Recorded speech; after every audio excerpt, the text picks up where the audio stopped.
Fala pessoal, sejam bem-vindos a mais um episódio do podcast Movimento em Foco. Estamos aqui, Franco e Rafa e Franco. Pertinho, vem. De pertinho, perto do microfone. Então, estamos aqui, nós dois reunidos nessa noite de quarta-feira.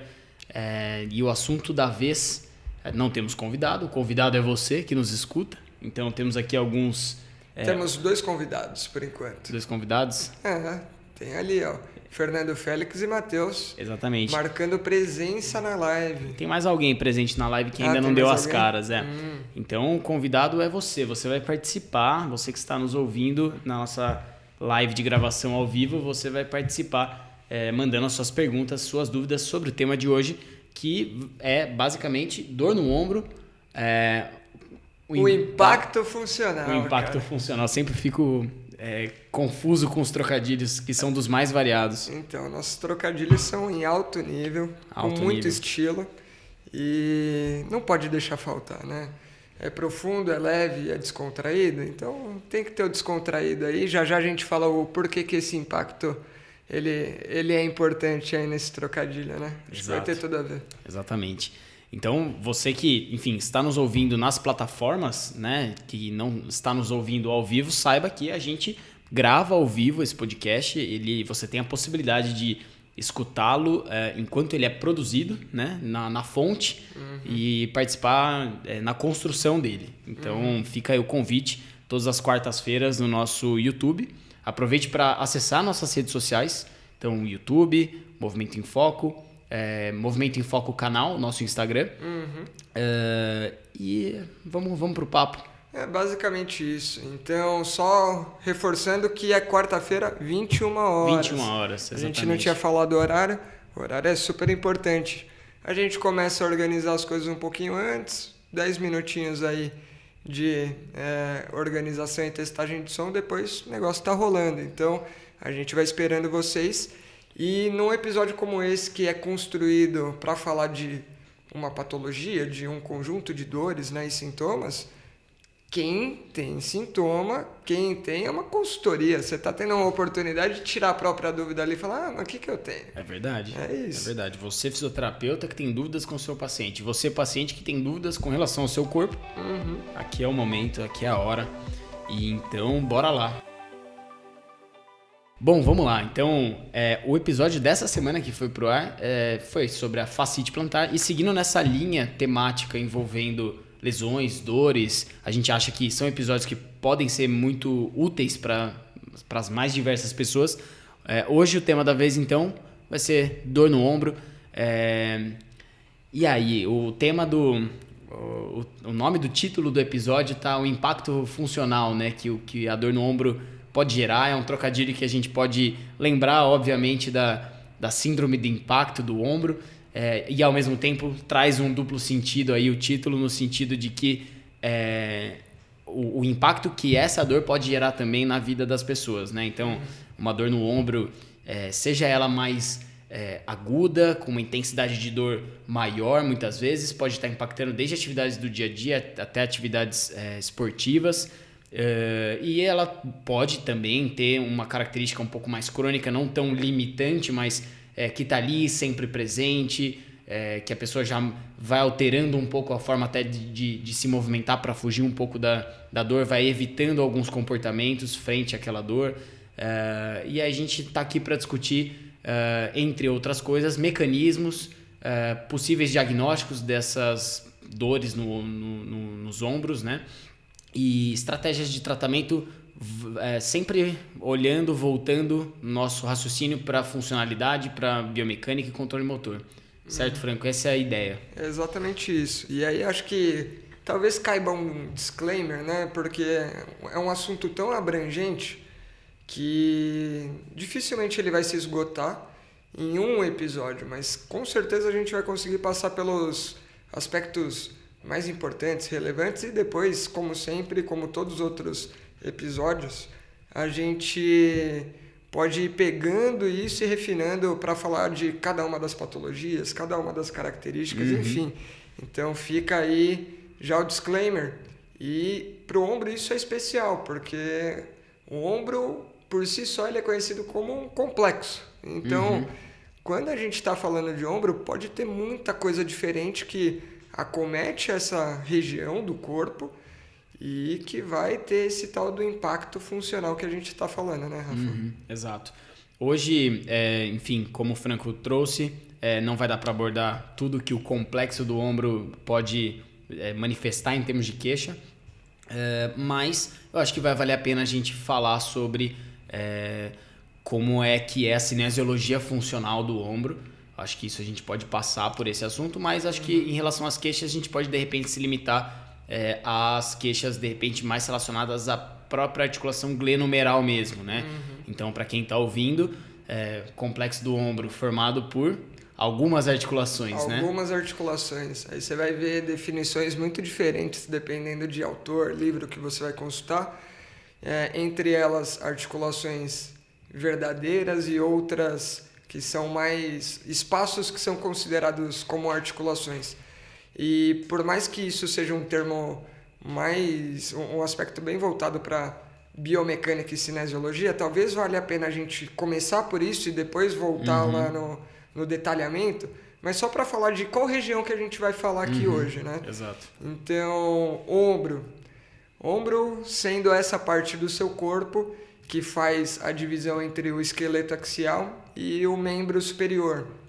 Esqueleto axial, para quem não sabe e eventualmente está ouvindo a gente, é a parte que envolve tronco e esse eixo de sustentação vertical. A gente vai ter o tórax aí como o ponto de origem desse complexo articular do ombro, em que, olha que maluco, a gente tem um osso diretamente que se articula com esse esqueleto axial, que é a clavícula. Então, formando uma primeira articulação que a gente vai ter, que é entre externo e clavícula, então externo-clavicular. Se a gente continuar nesse ossinho que é a clavícula, ele vai seguindo lateralmente em relação ao corpo, vai palpando, põe a mãozinha aí no seu corpo que você vai entender. O externo é esse osso aí no meio, logo embaixo da garganta, onde tem o nozinho da gravata. Então ali é o manubrio do externo, vai indo para o lado. A gente vai tateando essa clavícula e chega no finalzinho dela que dá em outro osso, que é o acrômio. O acrômio já faz parte da escápula, que é um osso que fica um pouco lá atrás no gradil costal. Famosa asa. Famosa asinha, Asinha. né? Ou antigamente omoplata, Omoplata. né? O nosso podcast também é cultura, né? Também é cultura. E continuando nesse detalhamento, então juntou dois ossos, temos uma articulação. Lá no início era externo-clavicular, agora a gente vai ter acrômio-clavicular. Essas articulações, depois a gente pode falar da cinesiologia, quando é que elas vão ser mais solicitadas, mas ainda guarda só a informação para a gente entender das regiões. Lembra que eu falei que o acrômio faz parte da asinha, da escápula, que é esse osso que vai se articular com o gradil costal lá atrás e já entra aí uma articulação que não é verdadeira. O que a gente está falando de verdadeira ou não verdadeira? A articulação é onde tem movimento. A articulação verdadeira é aquela que é unida por dois ossos e você vai ter ali principalmente características que permitem o movimento entre esses dois ossos, sendo que o maior grupo de articulações que a gente tem são as sinoviais, que tem uma bolsinha que recobre elas, né? Então essas duas que a gente falou têm essa característica.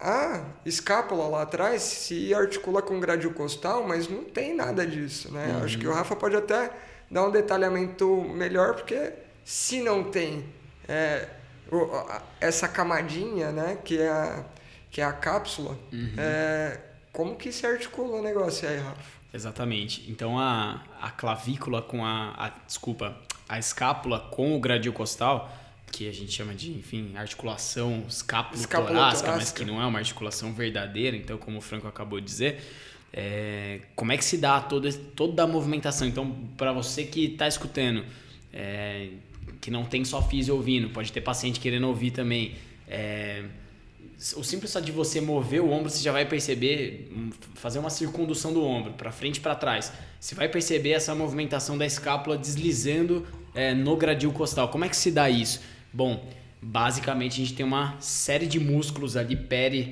escapulares que são organizados de tal maneira que permitem toda essa movimentação da escápula no gradil, né? Então, músculos que auxiliam na adução da escápula, outros que auxiliam na superiorização da escápula, na rotação lateral da escápula, na rotação medial da escápula, tilt posterior da escápula, tilt anterior. Então, realmente, a escápula ela possui movimentos bem assim, característicos. Ela tem uma função bem tridimensional mesmo, que muitas vezes é esquecida. Às vezes o pessoal se limita só à rotação superior, esquece que ela tem tilt, ela tem rotação lateral e medial, né?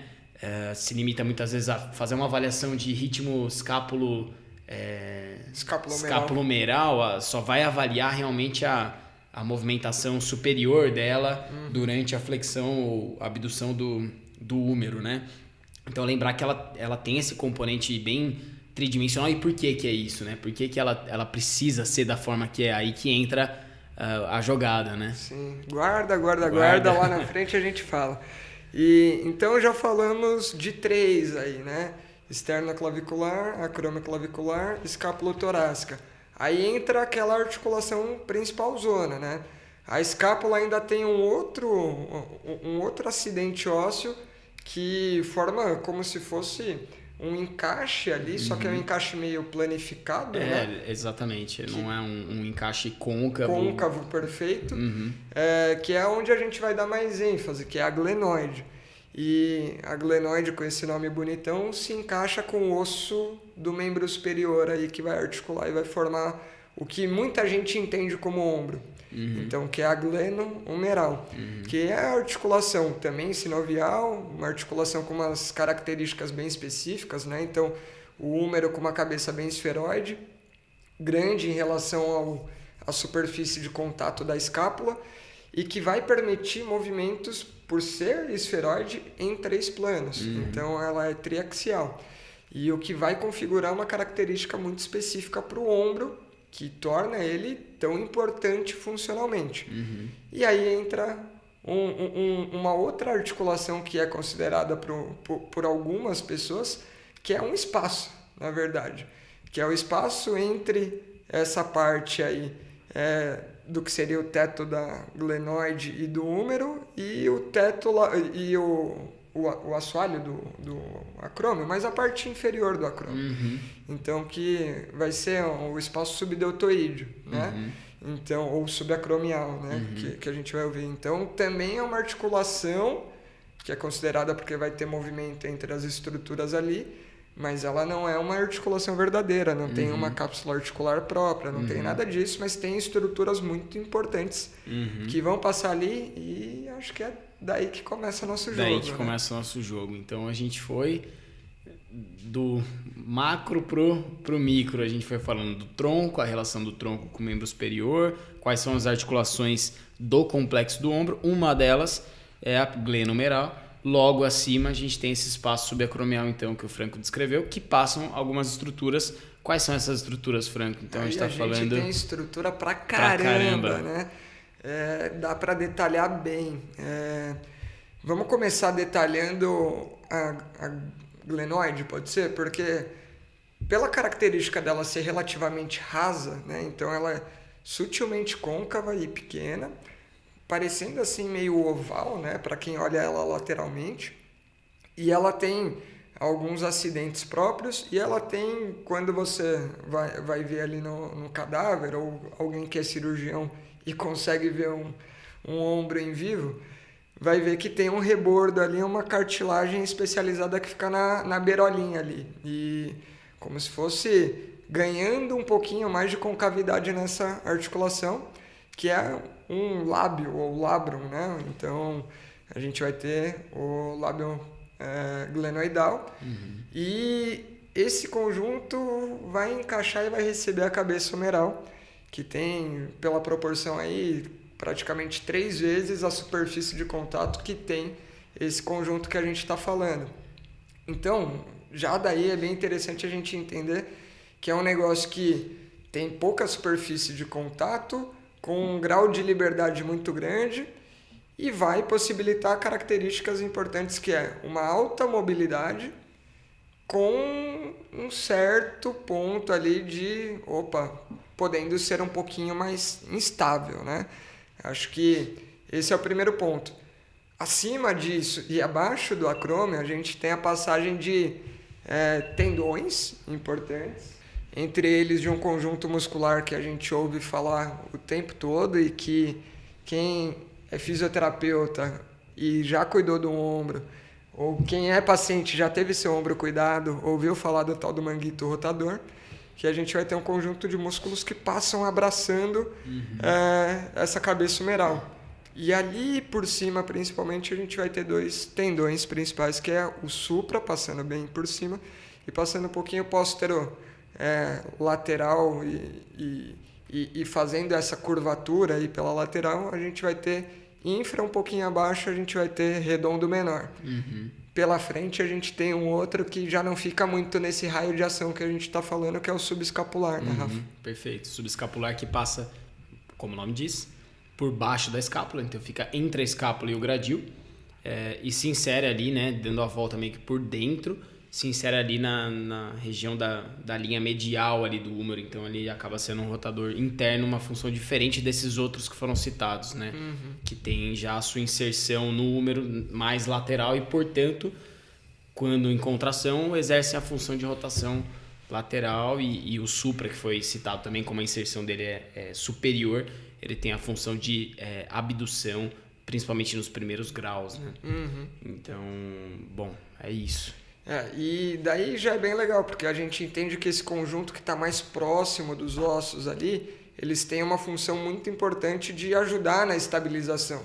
Só que ao mesmo tempo eles são, podemos dizer, talvez supervalorizados? Será?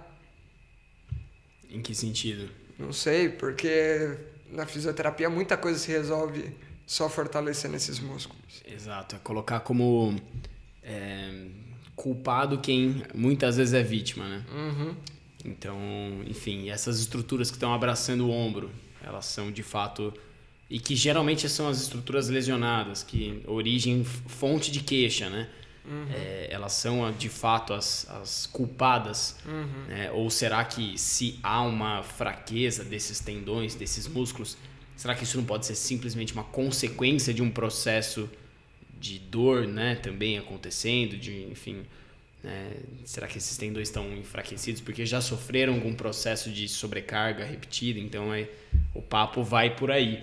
Eu queria puxar uma pergunta aqui, aproveitando que a gente estava descrevendo a anatomia, do Matheus, que está acompanhando o papo. Talvez essa pergunta, ela foge um pouco do assunto, mas ela talvez traga insights também, que ele perguntou o seguinte: pessoal, quais as diferenças e semelhanças da articulação do ombro para o quadril? Tá. Vou colocar aqui na tela. Então tá aqui a pergunta do Matheus. Diferença em relação à articulação do ombro, diferenças e semelhanças, né? Bom, tem algumas semelhanças, né? A gente está falando de uma articulação também, né, com a junção de 2 ossos em que um deles tem essa anatomia esferoide, né? Então, a cabeça do húmero e a cabeça do fêmur. A gente tem o envolvimento de uma estrutura fibrocartilaginosa ali, que é o labrum também, o labrum glenoidal e o labrum do acetábulo, no caso do quadril. Enfim, são essas algumas das semelhanças. A articulação do quadril, o encaixe dela é um pouco melhor, né? Então a gente tem o acetábulo de fato bem côncavo para receber a articulação, para receber ali a cabeça do fêmur, dado que, como o Franco comentou, a glenoide ela é bem mais rasa, né? Então aí que tá. Então, uma lesão de labrum, por exemplo, de quadril, ela não vai gerar grandes instabilidades, né? Já uma ela lesão gera sintomatologia, desconforto, dor, em mas extremos de dificilmente vai gerar instabilidade por si só, né? Não vai gerar instabilidade, bem difícil. E funcionalmente, enfim, o quadril ele tem lá a sua também, né? É uma articulação que trabalha em diversos movimentos, mas em termos de amplitude não dá nem para dizer o quanto que o ombro tem que exercer a mais de amplitude funcionalmente em comparação com o quadril, né? Eu acho que é exatamente isso. Então, são estruturas que a gente pode chamar de análogas, né? Elas têm origem diferente, mas tentam cumprir uma função semelhante, que é promover um grau de liberdade tridimensional para esse membro que vai ser solicitado em diversas tarefas.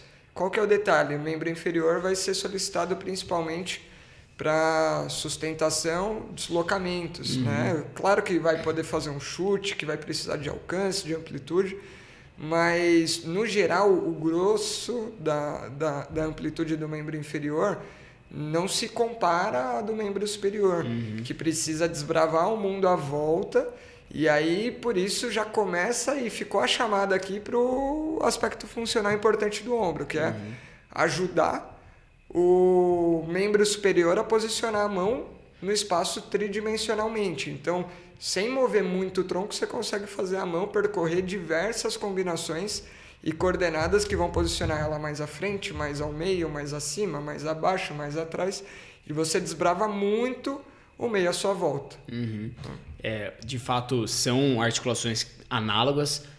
A gente está falando da conexão do esqueleto axial, né, através da pelve, com o membro inferior, no caso do quadril, e o ombro, a conexão do esqueleto axial com o membro superior, com a mão, né? E, enfim, você citou que as tarefas, as funções são diferentes entre essas duas articulações. Então, aí, aquela frase que a gente já usou em outros episódios, né? Que é Function Defines Shape, né?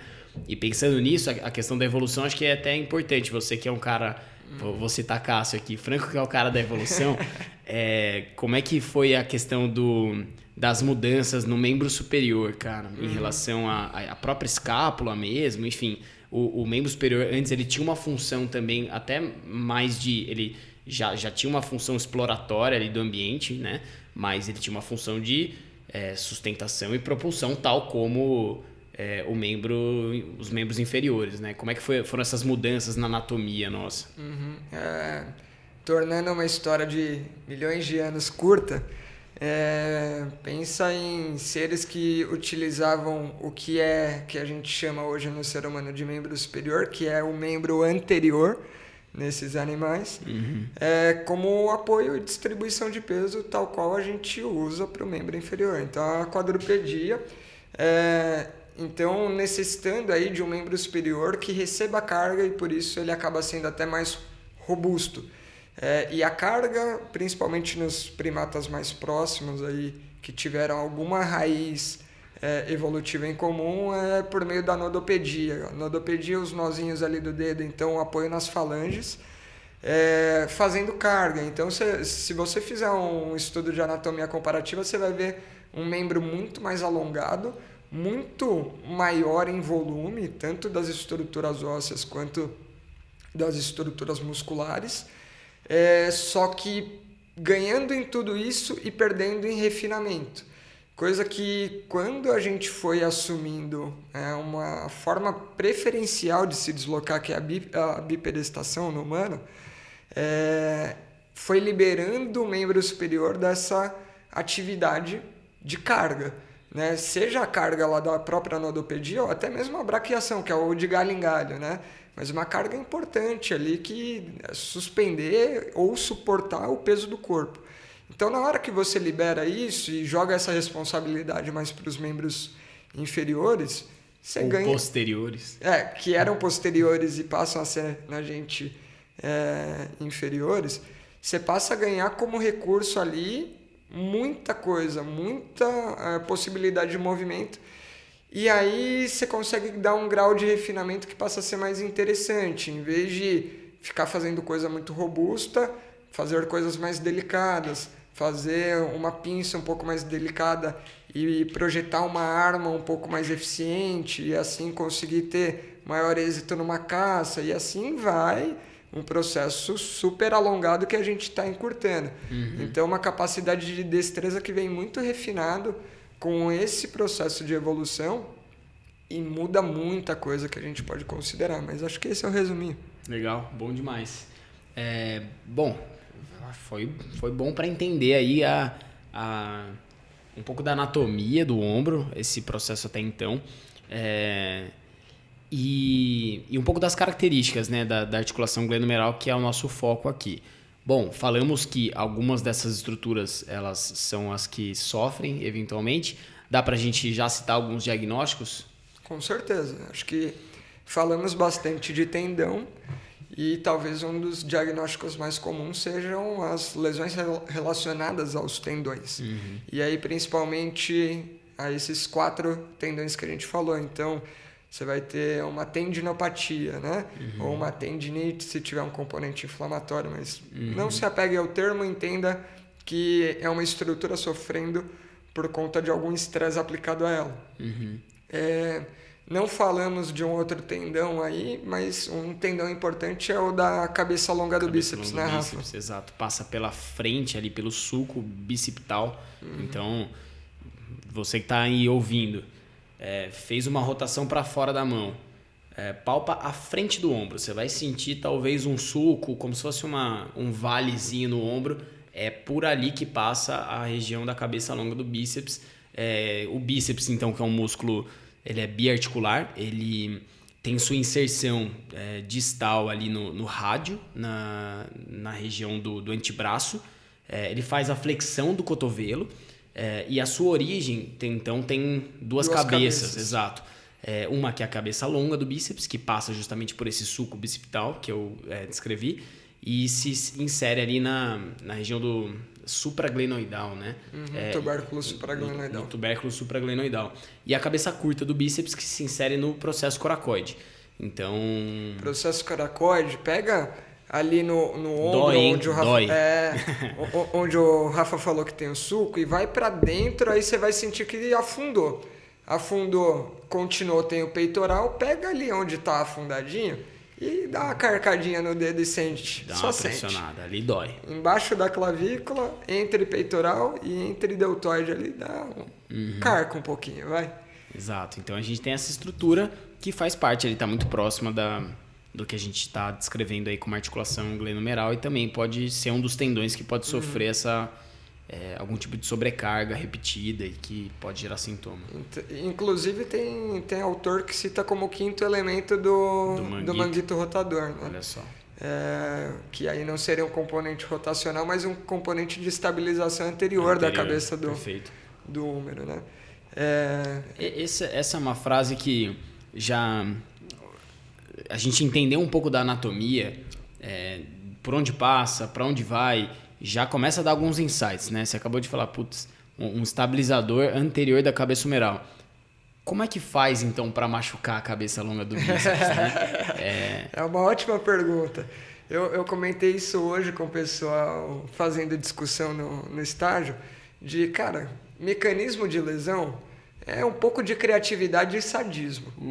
É isso. Se você for sádico e criativo... Sadismo é muito bom. Sadismo é muito bom. Cara, aí você cria o teste para averiguar se aquela estrutura está machucada ou não. Que é basicamente colocar ela sob tensão, sob solicitação ali e provocar realmente. Vamos ver como que ela está respondendo. Né? Vamos fazer um jogo rápido aqui dessas estruturas, então.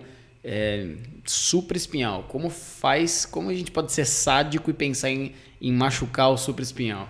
Dá para ser criativo. Vamos lá. Bom, deixando bem claro para quem está ouvindo. Não pode usar utensílios externos, faca. A gente está descrevendo mecanismos de sobrecarga nos tendões. Ninguém é sádico de verdade. Vai lá. Usando só o próprio corpo, né, como resultado. Então, vamos lá, vamos entrar numa viagem. Agora a gente é o próprio músculo. Você está ali, você parte de cima da escápula, vai percorrendo e você vai afinando. Então você começa mais grossinho, você vai afinando e você vai entrar meio que num túnel, que em cima está o acrômio.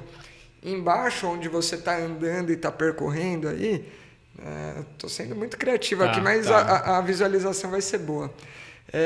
Você está chegando ali na beirinha da glenoide, que é isso que a gente está falando, e aí você pode subir em cima do húmero. Esse espaço aí onde você está pisando e onde você tem o teto em cima, o grande tchan é que ele é modificável, ele pode aumentar, ele pode diminuir, dependendo das coisas que a gente faz. E acho que a gente já vai entrar em um dos principais mecanismos que a gente tem, que quando a gente faz a elevação do membro superior, naturalmente esse húmero ele vai rolando, né? Então o braço sobe lateralmente, o húmero tem que permitir um rolamento superior e um deslizamento inferior, porque se não deslizar inferiormente, você vai perder o nível entre glenoide e húmero, ou seja, você teria que subir um degrau ali se você continuasse andando. E aí o que vai acontecer? Nessa hora que desliza, começa a expor uma outra estrutura do húmero, que é o tubérculo maior do húmero, que ele é meio anterolateral. Só que ele é uma proeminência, ele fica afastadinho assim desse eixo, e na hora que ele começa a subir, ele vai aproximando ali daquela estrutura óssea que a gente falou, que é o acrômio. E se nada for feito, vai chegar um momento que vai virar um sanduíche de tendão aí, porque esse tendão que a gente falou que vai percorrendo lá, que a gente fez essa imagem do ir andando por cima, ele para exatamente nessa proeminência óssea, ou seja, a gente vai ter um osso tendendo a entrar em contato com outro osso, e o que está no meio é nosso querido tendão do supra, então é super comum. E aí, naturalmente, é claro que isso não necessariamente vai acontecer, porque a gente tem fisiologicamente um movimento acontecendo que faz esse tubérculo maior escapar. Então a gente tem uma rotação lateral que desvia um pouquinho e mantém esse arco, esse espaço acontecendo naturalmente aí, e evita que tenha um impacto dessas estruturas dentro. E tá aí o título do nosso episódio. É isso, chegamos. Com 30 minutos a gente chegou. Chegamos. E aí, então, a gente tem uma série de mecanismos artrocinemáticos de movimentação acessória do húmero em relação ao glenoide, para que isso não aconteça. E aí, a depender de estratégias de movimento que o indivíduo adota para cumprir as suas tarefas funcionais, não necessariamente esses mecanismos acessórios vão estar acontecendo. Então, um dos exemplos pode ser um alcance com rotação interna, por exemplo. Esse mecanismo de deslizamento vai estar um pouco prejudicado, e mais do que isso, a rotação medial vai expor mais, né? O tubérculo maior do húmero, que está mais lateral, vem um pouco mais para medial e ele se aproxima. Ele se aproxima desse teto aí que é o acrômio. Então, um dos mecanismos aí de sobrecarga dessas estruturas, que a gente está citando até então é o supraespinhal, pode ser um alcance acima do nível, acima dos 90 graus, com excesso de rotação interna, por exemplo. Né? Exatamente. E aí eu queria aproveitar e descrever a continuidade desse arco, porque a gente está falando muito do acrômio, mas é um arco coracoacromial. Então, lembra lá do processo coracoide que a gente falou na frente? Se a gente ligar desse ossinho até a pontinha anterior do acrômio, a gente tem alguns ligamentos que vão em direção à clavícula ali. E eles formam também um teto meio anterior. Então a gente vai tendo um arco que vai desse processo coracoide, ligamentos em direção à clavícula, uma partezinha da clavícula, acrômio, fazendo esse recoberto aí sobre o húmero, e tudo que ficar ali nesse espaço, dependendo do que acontece na glenomeral, pode sofrer um pouco mais. Então eu falei do tendão do supra, mas dificilmente uma sobrecarga, a gente já conversou aqui várias vezes, vai ser tão seletiva e vai falar assim, agora eu vou beliscar o supra. Não existe isso. Então todo mundo que está próximo tende a sofrer em conjunto, né? Então o Putin decide jogar uma bomba em algum lugar lá na Ucrânia. Cara, ele não vai ser seletivo e vai escolher a rua. Vai bater naquela rua, mas vai reverberar em alguma coisa próxima. Quanto mais próximo, pior o acometimento. Quanto mais distante, mais seguro. Né? Então, dá para fazer um pouco desse paralelo. E aí a gente tem essas outras estruturas, como outros tendões.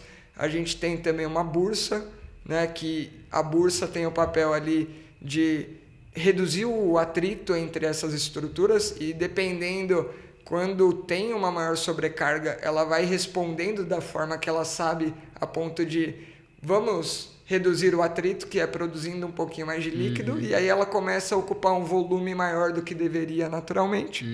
E aí, algo que ocupa um volume maior em um espaço limitado começa a limitar realmente o movimento e ser foco de dor, foco de incapacidade mesmo de mobilidade para o ombro, né? Bursite, então, que pode ser a bursa inflamada, né? Pode ser uma fonte importante dolorosa, mas grande parte das vezes, ela vai ser diagnóstico secundário, né? Secundário a uma sobrecarga de estruturas próximas, então ela só reage a isso.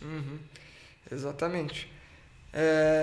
E aí, o que eu acho que é importante entender é que, dependendo de como a gente brincar com essas estruturas ósseas, elas podem sobrecarregar o que tem dentro desse espaço subacromial que a gente está falando.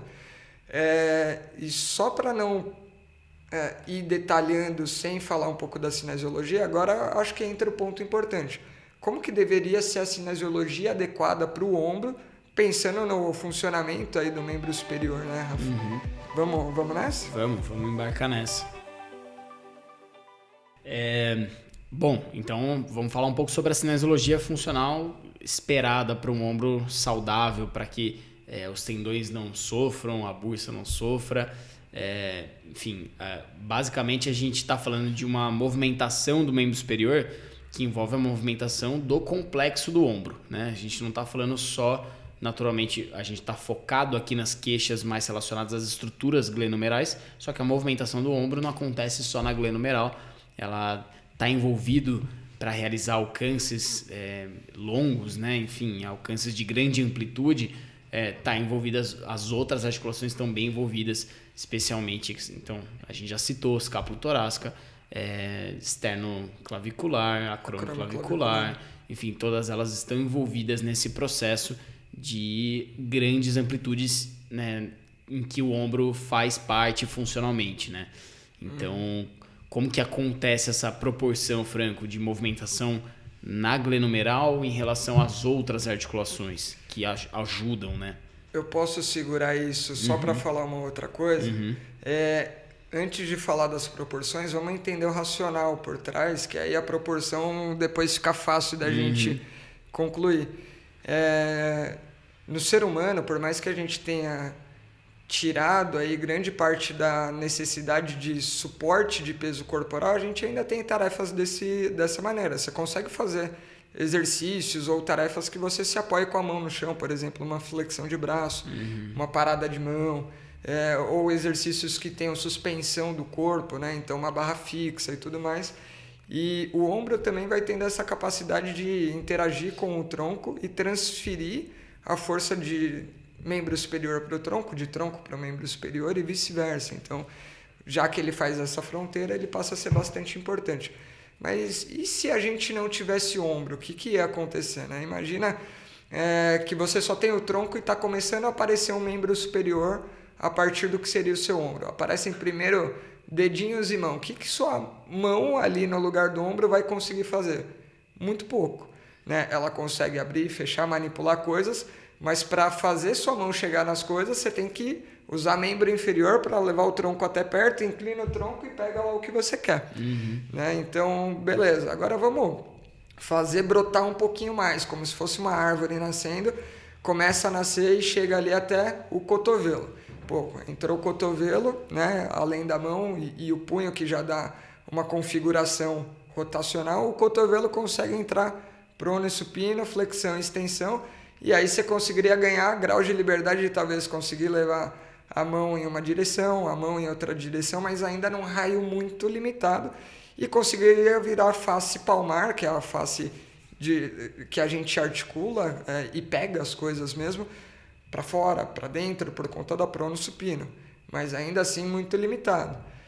Na hora que aparece um restante de membro brotando aí, aparece o ombro e o ombro dá um Chan 360, onde você já não precisa de tanto deslocamento assim, amplia muito o seu raio de alcance e consegue levar essa mão tridimensionalmente em toda e qualquer direção, claro, com alguma limitação, principalmente para aquilo que cruza a linha média ou que vai para o campo posterior da pessoa. E aí ele vai ficar mais dependente do tronco ou até dos membros inferiores para mudar a posição. Até do outro membro superior, né? Ou até do outro membro superior, né? Até porque eu estou considerando só um lado, Só um lado, né? Então, a gente vai tendo essa configuração. É por isso que é tão importante que ele seja tão móvel, tenha aquela característica de privilegiar a mobilidade, abrindo um pouquinho mão de estabilidade, né? E aí a gente precisa recorrer muito mais a estruturas ativas, fazendo essa estabilidade, manguito rotador, musculatura periescapular, né? E tudo mais dando essa conformação. Mas a gente está falando de glenoide, glenomeral. Então, a função não é posicionar a mão no espaço. Para posicionar a mão no espaço, eu preciso que o húmero que está em contato com esse outro segmento vá adotando a posição desejada. E a glenoide, onde fica nesse ponto? Né? Aquela cavidade meio rasa. Eu comecei a subir, o húmero rola e vai deslizando. Beleza.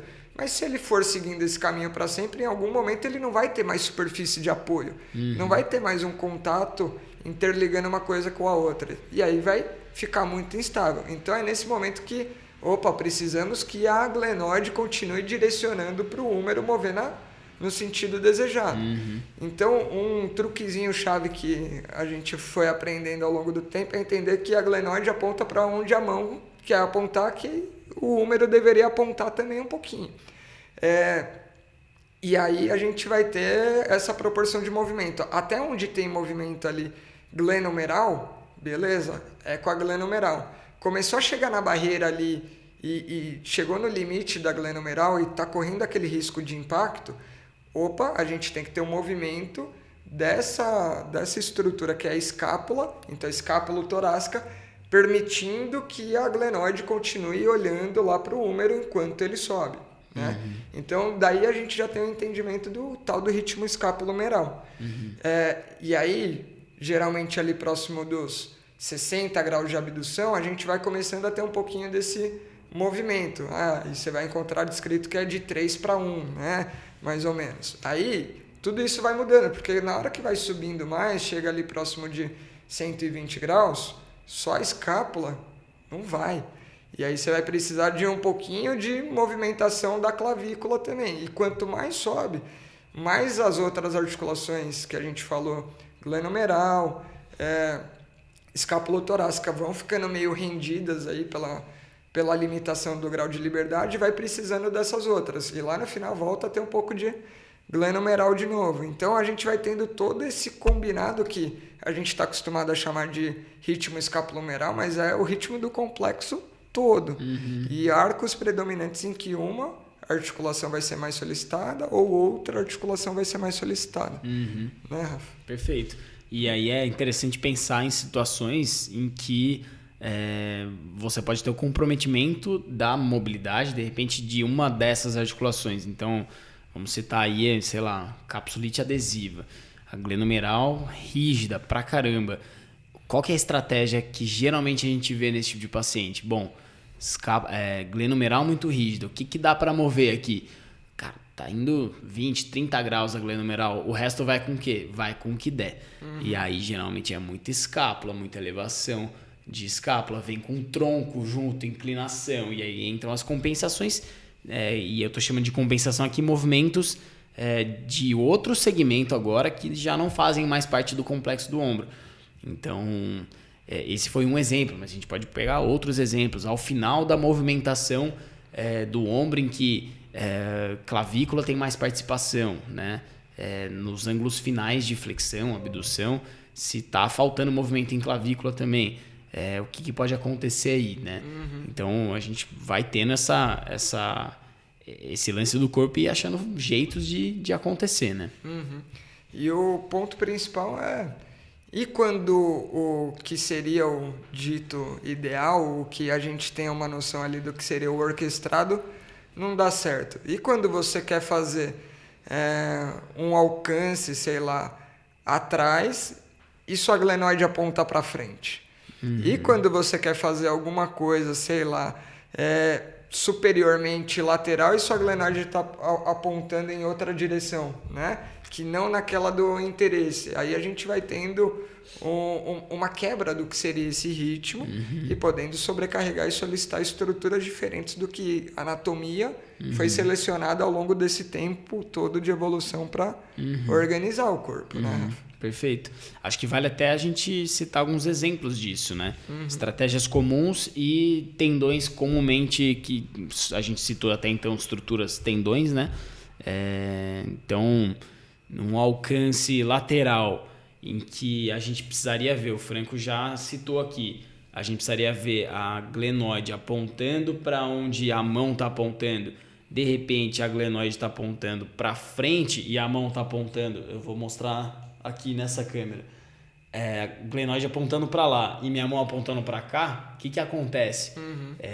A gente tem uma exposição grande da cabeça humeral anteriormente. As estruturas que passam aqui podem sofrer um pouco, né? Então esse é um mecanismo. Que estrutura? A gente já citou um desses tendões. Então, cabeça longa do bíceps, por exemplo. Então você vai ter uma tração anterior aí, principalmente. Então, podendo ali gerar uma tração da cabeça longa do bíceps. Então, dependendo do quanto tem de sobrecarga, repetição, enfim, pode gerar um processo aí de sobrecarga nesse tendão. E lá atrás também a gente vai ter uma aproximação da parte mais posterior do acrômio à região posterior do húmero também. E quais são os tendões que estão passando ali? Nesse efeito, se a glenoide apontou um pouquinho para frente e o húmero está apontando um pouquinho para o lado e para trás em relação à glenoide, a gente tinha os músculos que saíam da glenoide, da escápula e iam para a região posterior do húmero. Quais que eram os músculos do manguito que a gente citou? Infra e o redondo menor vindo um pouquinho de baixo. Então, o infra pode ser comprimido posteriormente numa situação como essa. E aí, a gente começa a ver que, cara, é difícil citar um mecanismo, porque existem milhares. E aí, a gente vai conseguir enxergar dentro da forma da pessoa se movimentar, no momento que a gente analisa ela fazendo um alcance lateral para pegar uma bolsa no banco do carro, na lateral, o que está acontecendo naquela situação, você vai conseguir ver no nadador, na hora que ele está entrando na fase que ele acaba de furar água e vai iniciar a propulsão, uma elevação do ombro associada com uma rotação medial, ali talvez expondo outras estruturas. Então, a gente pode ir citando, mas a gente nunca vai esgotar todos os mecanismos, né, Rafa? Exatamente. E aí, enfim, na investigação, talvez a gente já esteja indo para um lado de avaliação, né? Entendemos como que os mecanismos principais aí de sobrecarga se dão e que eles são inúmeros, né? Graus de liberdade são diversos e pode pegar a depender dessa incompatibilidade entre alinhamento de glenoide com posição da cabeça humeral. As sobrecargas podem ser as mais diversas e diversas combinações. Aí o nosso papel aí, enquanto físio é entender na história do paciente inicialmente quais são as atividades em que ele relata as queixas de dor, né? Ou em que momento essas queixas aparecem, né? Com o que ele associa melhora, com o que ele associa piora. A partir daí fica mais claro, fica mais evidente que tarefas a gente vai de fato avaliar para entender como é que está se comportando esse indivíduo em termos de estratégia de movimento, como é que esse ombro está se portando no espaço e em relação à função que ele vai exercer. E aí, tirando a lupa, obviamente, não olhando só para o tronco, mas como que está a organização do resto também, dado que a gente está falando de complexo do ombro se prende no tronco, que não está também flutuando no espaço. Esse tronco está sendo sustentado pelos membros inferiores, ou seja em bipedestação, seja em sedestação através do apoio da pelve, a depender da tarefa. Então, aí a gente começa a esmiuçar, dá para ir para muito caminho. Sim, e acho que essa é a sacada, entender que membro superior, de uma maneira geral, como ele se ancora no tronco, e a gente é bípede, ele é muito dependente do que acontece no tronco e, consequentemente, no membro inferior. Então, tem grande chance do ombro ser um pagador de conta por uma falha no tronco. Tem grande chance Ombro, você é um pagador de conta por uma falha do membro inferior que não estava fazendo a função que deveria e sobrou lá para o ombro. Então, fica até difícil limitar as possibilidades de sobrecarga que o ombro tem, porque são realmente inúmeras. Mas é claro que a gente vai conseguindo selecionar aquilo que é mais provável de acordo com o contexto funcional que a pessoa se apresenta. Né? E o que vai facilitar a nossa investigação em algum momento também. Então tem um certo grau de complexidade, mas não é impossível, né? Não é possível. Vale entender realmente o que aquela tarefa demanda e o que é... Com a prática vai entendendo o que é mais comum falhar, né? A gente está falando, eu estou lembrando de um caso de um paciente tenista, que era uma estratégia dessas que a gente estava falando de um alcance na bolsa lateral, né? Lateralmente ao corpo. Era uma estratégia muito parecida com isso. Para dar o forehand. Para dar o forehand era isso aqui, cara. Só que com uma puta alavanca e uma força... Uma baita alavanca vindo com o peso da raquete em aceleração, o cotovelo em hiperextensão. E no contato com a bolinha ainda recebe um tranco posterior na raquete que isso favorece aqui. Isso, né? Exatamente. Então imagina essa estratégia acontecendo, né? Não lembro exatamente a queixa dele. Acho que muito provavelmente era ombro mesmo. Então, e a gente tem muita coisa aí que pode acontecer. E acho que chega no ponto final. Vamos falar um pouquinho de tratamento? Vamos. Enfim, entendemos em grande parte aí, em linhas gerais, né? Cinesiologia do ombro, o que a gente espera de um movimento fisiológico do complexo do ombro. O que a gente entende por mecanismos de sobrecarga, que é geralmente quando esses movimentos do complexo do ombro eles saem um pouco do que seria evolutivamente a gente foi planejado para fazer, né? Até pela nossa anatomia e tudo mais. E uma vez que a gente entende esses mecanismos, a gente já falou um pouquinho sobre a necessidade de fazer uma avaliação criteriosa também, em que a gente vai buscar nessa avaliação quais de fato são os mecanismos para um ou para outro paciente, a depender do contexto funcional, e quem conta isso para a gente é a queixa funcional. Então, é através da queixa funcional que a gente vai direcionar nossa avaliação para uma ou outra tarefa. E aí, identificado isso, chegamos no momento de tratar. A gente identificou a tarefa fonte de queixa ou mais importante ali para o desenvolvimento daquela sobrecarga. E aí, como é que se dá o tratamento? A gente identificou a tarefa, identificou o mecanismo, e aí?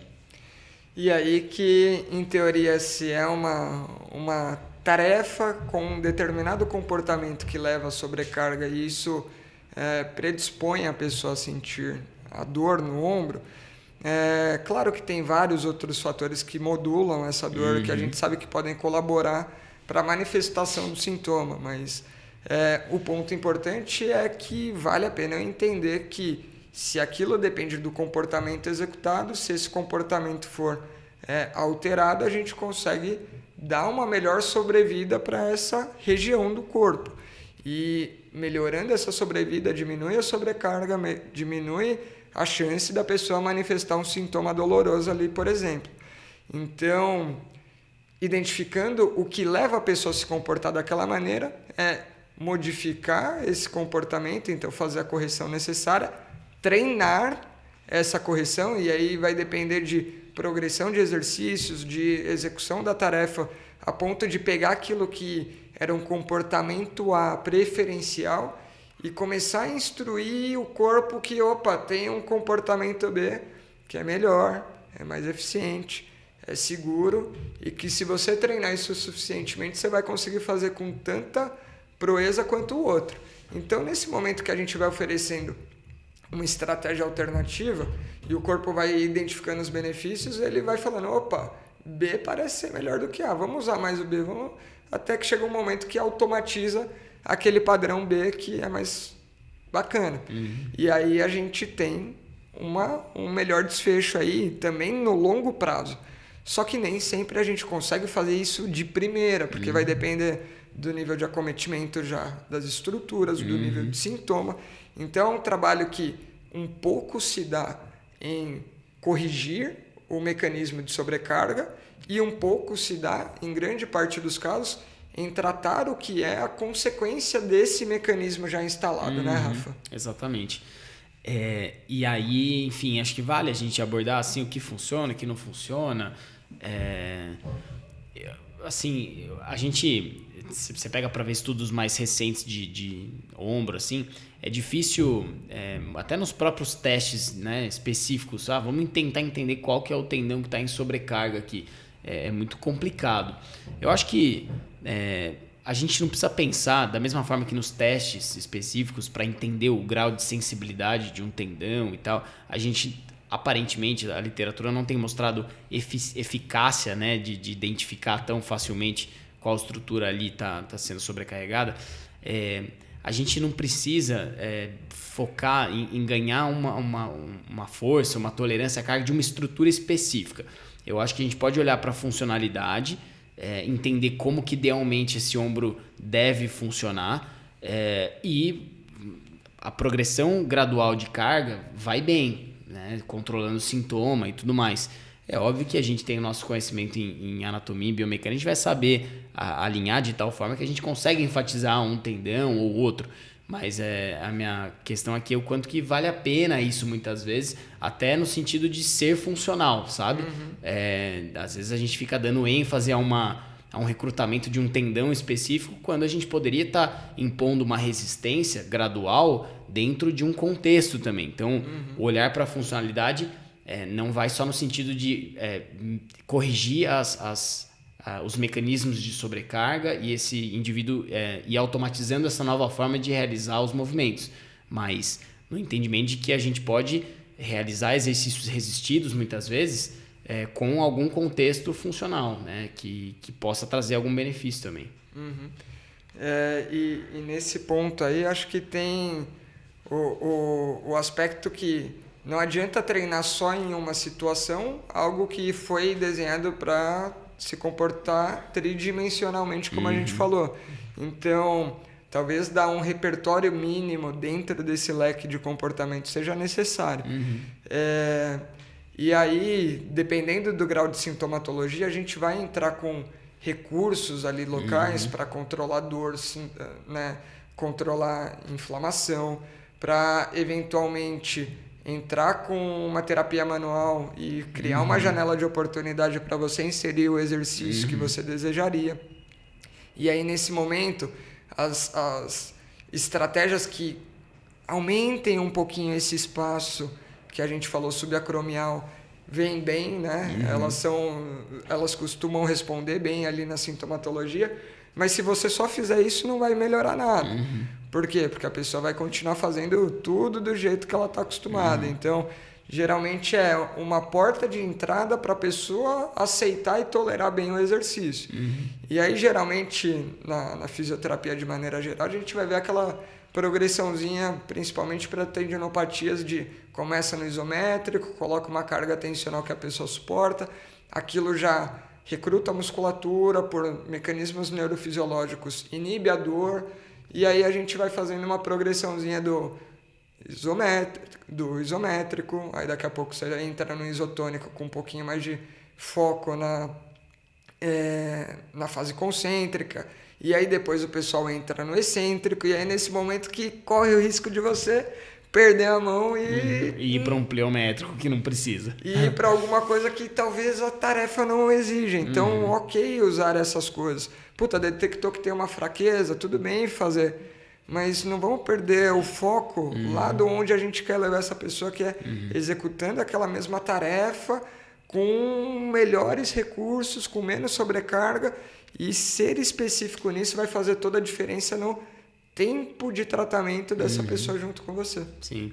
Eu acho que dos pontos que você ergueu, você comentou sobre a terapia manual, eu acho que a terapia manual vai muito bem, assim, principalmente essas técnicas realmente que você percebe que são modificadoras de sintoma no curto prazo, que é para você abrir uma janela de oportunidade para entrar com exercício ali, pensar numa modificação, um aumento de qualidade tecidual no médio e longo prazo ali realmente, diminuição de dor através de mecanismos neurofisiológicos. Eu acho que a terapia manual ela ajuda muito como essa janela de oportunidade, e ela pode, além de modificar sintoma, muitas vezes no curto prazo ali, que é o que a gente precisa a princípio para reduzir dor, ela pode, inclusive, auxiliar um pouco no processo até de reaprendizagem, muitas vezes. Se você viu, isso a gente vê com frequência, técnicas que são bastante utilizadas para modificação de sintoma de dor subacromial.